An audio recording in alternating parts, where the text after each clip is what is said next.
Hi, this is lesson 8 and we're looking at writing up our notes on Maggie, Minnie, Molly and May today. We're going to focus on refining our expression to make concrete points. What I mean here is your written expression, how you write, to make how you write sound as good as the ideas in your head. Okay, and by concrete points I want you to sound confident. So your ideas are confident and they're clear. So whoever is reading your work can be really sure that they're writing something of high quality, so they're reading something of high quality. So our learning objective is to explain the main point of an argument or idea, in this case about the poem, using the phrases "we observe that," "evidently," and "clearly." So those are the things that we're going to try and use to develop your written expression today. We're going to start off nice and quickly with an exercise that should hopefully take about 10 minutes. So this is your writing warm-up. Okay, get your subheading down.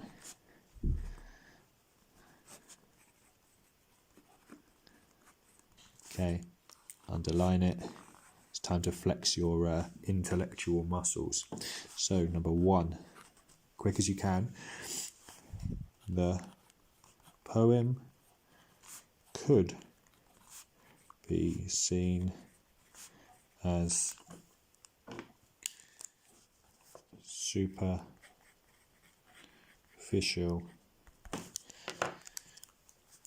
because. Okay, finish that sentence. Number 2. However, the girls' experiences are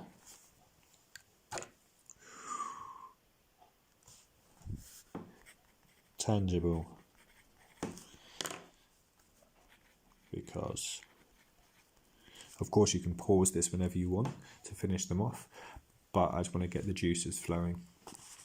Number 3. This makes the poem, I'm going to use the word tangible again, this makes the poem tangible to the reader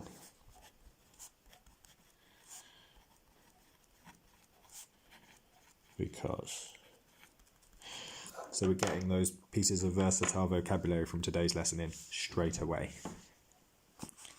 Number 4. The positive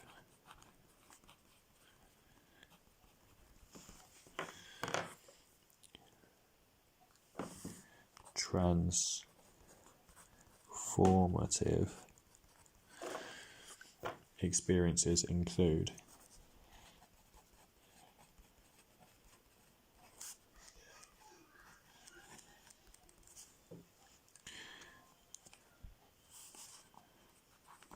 the negative transformative experiences include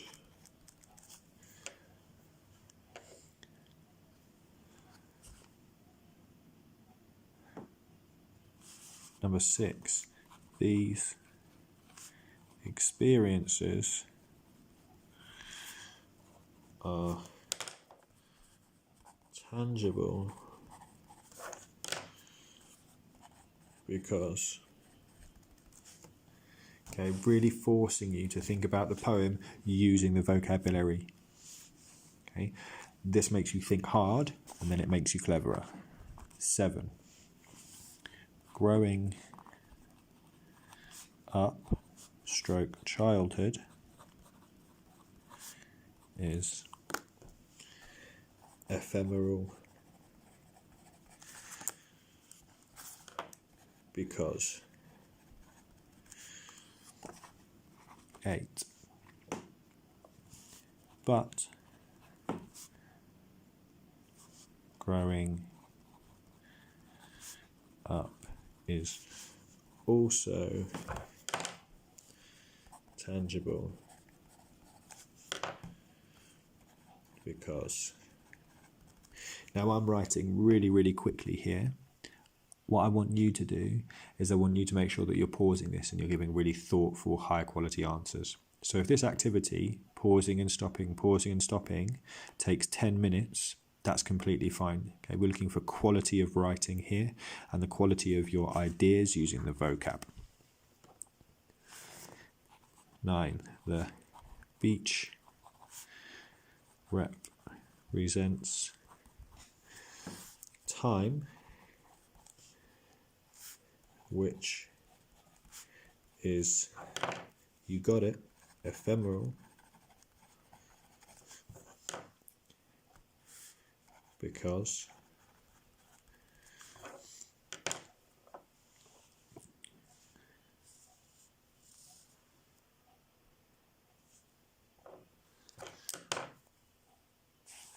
and lastly 10, the sea symbolizes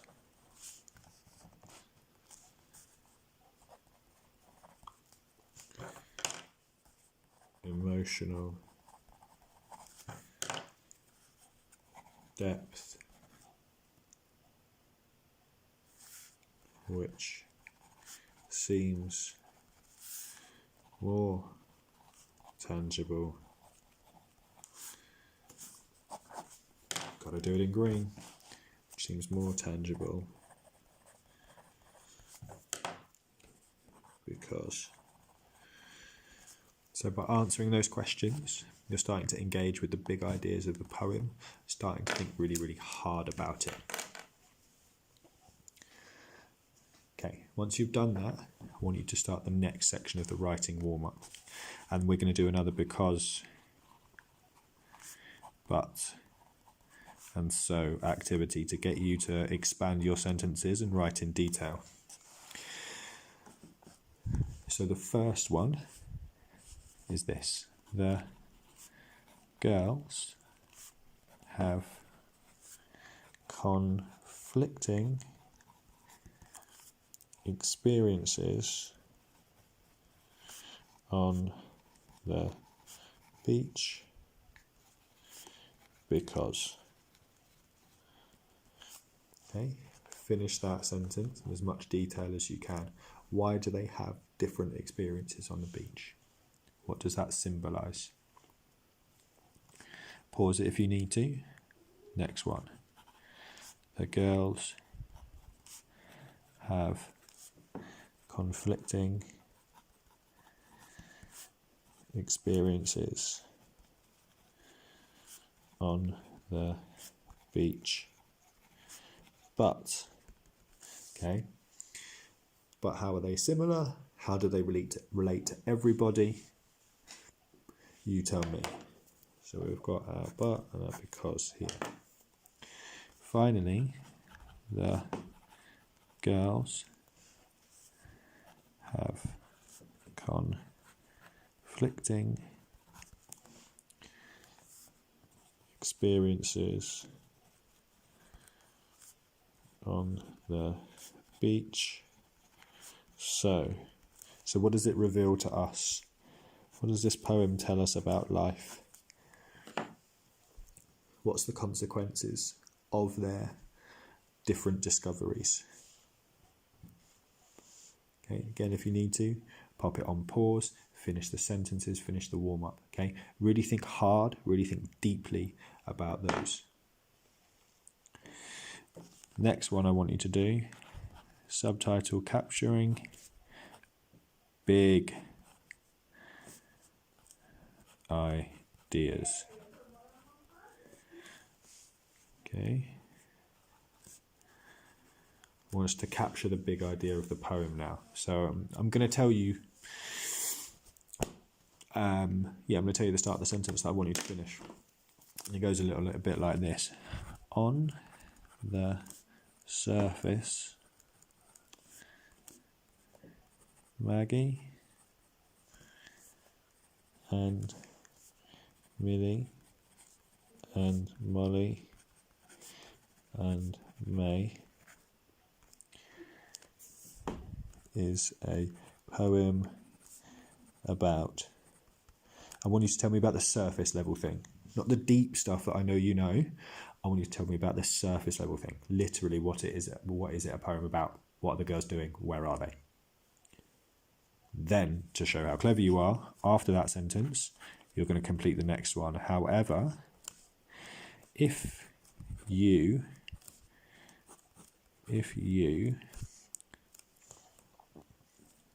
scratch beneath the surface,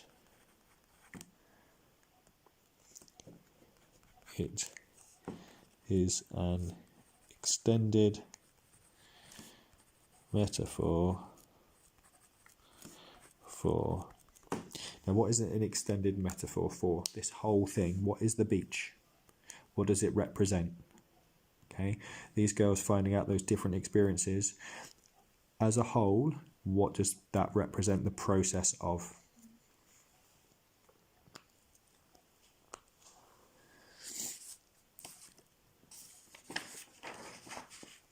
Okay, now you've captured some of those big ideas here. I want you to write your thesis statement, and we're going to blitz through this. Okay, so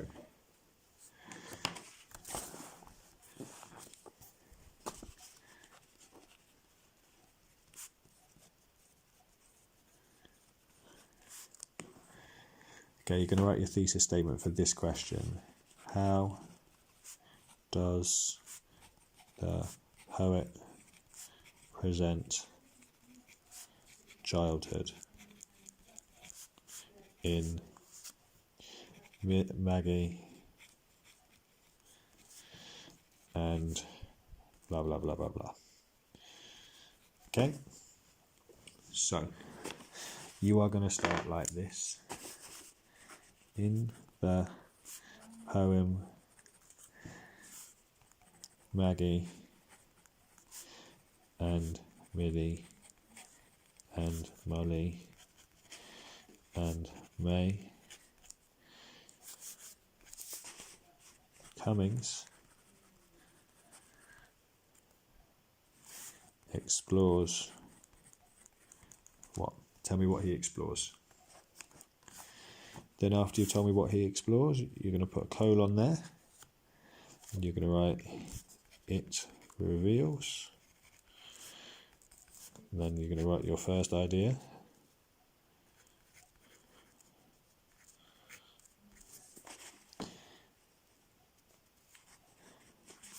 Then you're going to write the second idea. And finally,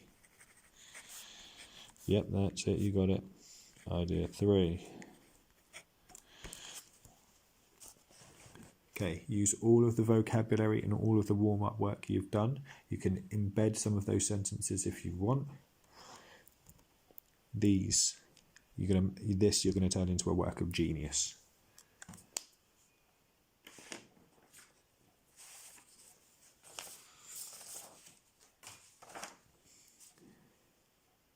Okay, once you've done that, we'll go back to here. Okay, this is the focus of what we're going to do now. You're going to explain the main point of an argument or idea using the phrases. We observe that evidently and clearly. So these are going to be the start of our topic sentences. It's all about making really fluent, beautiful topic sentences. That's what we're going to do today. We're going to break it down into the 3 or 4 main parts of the poem. Now, this is my example. So these are the worked example of how I want to use those 3 phrases. Okay, so definitely write down your examples. It starts a bit like this. So I'm using You Being Born from last week. Sorry, 2 weeks ago. Okay, and if I was going to create topic sentences for that using the vocab, I would do it like this. Clearly,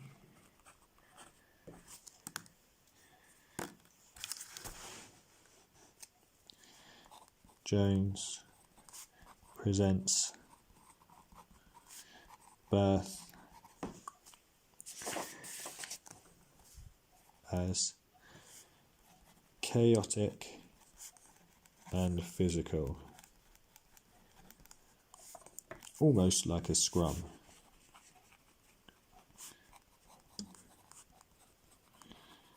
Okay, that's my topic sentence, and I've got my first nice piece of fluent, confident, concrete writing here, and clearly it makes me sound like I know what I'm talking about. The next, and this would be my first sentence of my paragraph.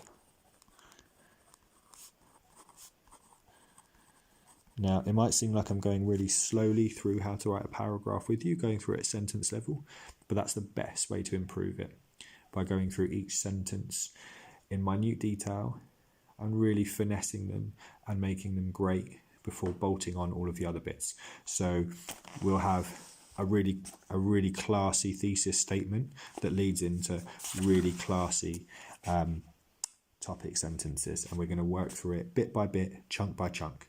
Okay, so my next example would be evidently the tone shifts in stanza 2 with the arrival of an otherworldly and special child.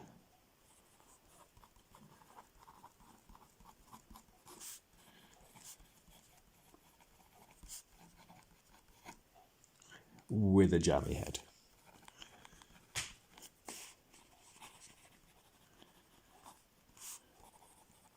Okay, and what you'll notice I've tried to do is, in my topic sentence, is just include a really short quote at the end of it. It sounds impressive, and you're embedding quotes, and you're just using a short quote to support your big idea. That's definitely an extension at this point, but there's no reason you can't be doing it as well. And then lastly, we can use we observe that the poet presents birth as transformational when he describes how he, and again, how he forgot, and I've used a quote, just a nice short one, how he forgot his life, or his previous life.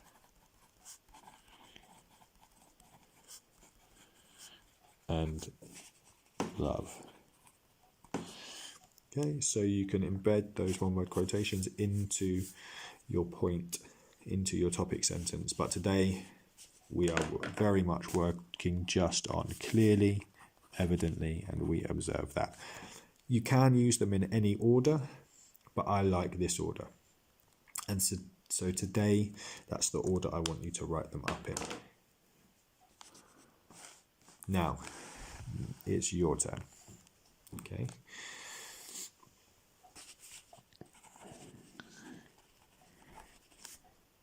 Writing classy topic sentences. This is your go. And it's going to be about the poem from today. So, here we go. Clearly, in stanzas 2 and 3,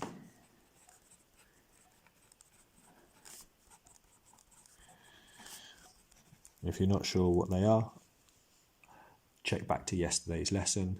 Stanza 2 is the one about the shell. Stanza 3 is the one about befriending a star. Clearly, in stanzas 2 and 3, Cummings presents childhood experience as, and I want you to tell me what he presents it as, okay, in those two stanzas. Okay, put it on pause, finish that sentence beautifully. Next one, evidently. And we're going to follow the same pattern as I did in the model. Evidently, the tone shifts in stanzas 4 and 5, revealing how. Okay, what do they reveal in those two stanzas? What side of childhood is revealed there? Think about which pieces of versatile vocabulary and taught vocabulary you can include in that. Okay, you want to use those words to be able to make your writing easier, your expression easier and quicker. Now, last one is finally. We observe that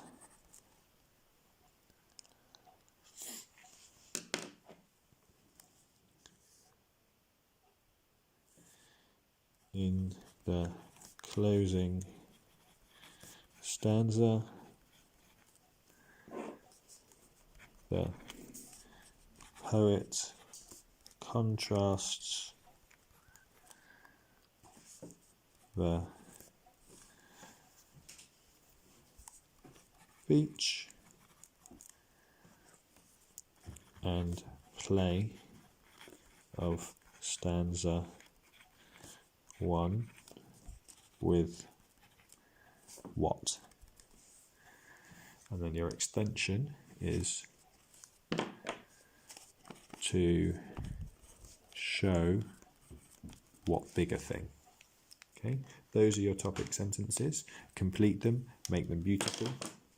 Okay, encapsulate the big ideas that you've warmed up with this lesson and include as much of the great vocabulary that you have learned as possible. Okay, great job.